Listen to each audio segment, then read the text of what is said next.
কি সুন্দর জায়গা, পরিবেশ দিয়ে হাঁটলে মনটা ভালো হয়ে যাবে না? লাল মাটি, এরকম জায়গাতে হাঁটলে কি সুন্দর লাল মাটি, অক্সিজেন, রৌদ্রের তাপটা, হালকা কিছু রৌদ্রের তাপ, তারপরে অসাধারণ সুন্দর একটা পরিবেশ। এই জায়গাতে হাইটা চলে যাচ্ছি এখন বাড়ি থেকে। আমি গেছিলাম অনেক দূরে মাঠে, এই মাঠের থেকে কাজ শেষ করে এখন চলে যাচ্ছি বাড়িতে, আপনাদের সাথে শেয়ার করছি।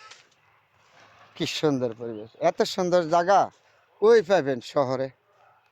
বলো তো, গ্রামের ভিতরে না আসলে তাহলে রৌদ্র লাগে, রৌদ্রের তাপটা বেশি, রৌদ্রের তাপটা বেশি হইলেও ভালো লাগে।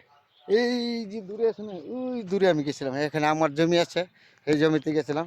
তো এখন চলে যাচ্ছি এই রৌদ্রের মধ্যে, এই যে এই মেট্রো রাস্তা দিয়া, এই রাস্তা দিয়ে আমি বাড়ি যাব।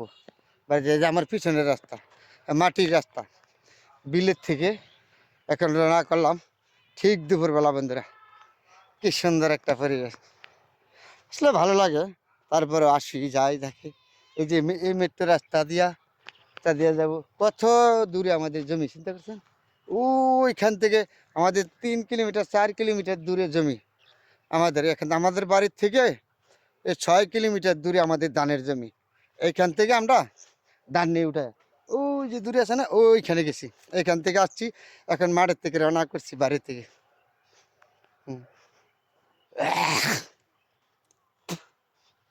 হ্যাঁ, এরকম রৌদ্র লাগে দুপুরবেলা, তারপরে ভালো লাগে পরিবেশটা। এই যে রৌদ্রের পরিবেশ, তারপরে ভালো আমার কাছে। কারণ শহরেতে একটু রৌদ্র লাগলে, তাপ লাগলে আমরা ফ্যানের নিচে চলে যাই, এসির নিচে চলে যাই, তাই না? এসির নিচে যাওয়া লাগে না। তাহলে আমাদের এই গ্রামের ভিতর দা হাঁটলে, এই মাঠে ঘাটাতে, আমরা তো কৃষকের সন্তান, আমরা কৃষক মানুষ, আমাদের বাপ দাদা কৃষক ছিল। তাহলে আমাদের কৃষিকাজ সর্বের থেকে বেশি আমরা গুরুত্ব দিই। তাহলে আমরা এই মাঠে ঘাটাতে হাঁটতে আমাদের ভালো লাগে, কৃষিকাজ করতে। তার জন্যই তো যখন আসি তখনই মাঠে দাঁড় চলে আসি, কৃষিকাজ করি, কৃষি জমিপত্র দেখি। আর এইরকম মাটির রাস্তা দিয়ে হাঁটি, এরকম লাল মাটির রাস্তা দিয়া, মেট্রো রাস্তা দিয়া, এরকম মাঠ দিয়ে হাঁটি, চলাফেরা করি, আমাদের ভালো লাগে।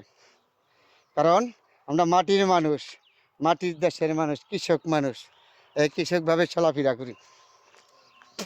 তাহলে দুপুরবেলা আমি সকালে আসছি, ওই মাঠে গেছি, এই মাঠের থেকে এখন কাজ শেষ করে চলে যাচ্ছি বাড়িতে, যাই জুমার নামাজ পড়বো, এর জন্য রওনা করছি। আর যেতেছি গা, আল্লাহ যদি বাসা, শুক্রবারের দিন তো এখন চলে যাচ্ছি মাঠের থেকে রৌদ্রে মেদ্রে। আচ্ছা, আমার খারাপ লাগতেছে না, এই যে রৌদ্রে মেদ্রে যেতেছি না, কী রৌদ্রে মাথার উপরে, চিন্তা করছেন? তারপরে খারাপ লাগতেছে না। কেন ভালো লাগতেছে? এই এলাকায় আসলে সবসময় তো আসতে পারি নাই, এত রৌদ্র, তারপরেও আমার কাছে ভালো লাগে। আপনাদের সাথে শেয়ার করলাম, অসাধারণ সুন্দর পরিবেশ। চলে যাচ্ছি এই মাঠের থেকে এখন বাড়ি থেকে।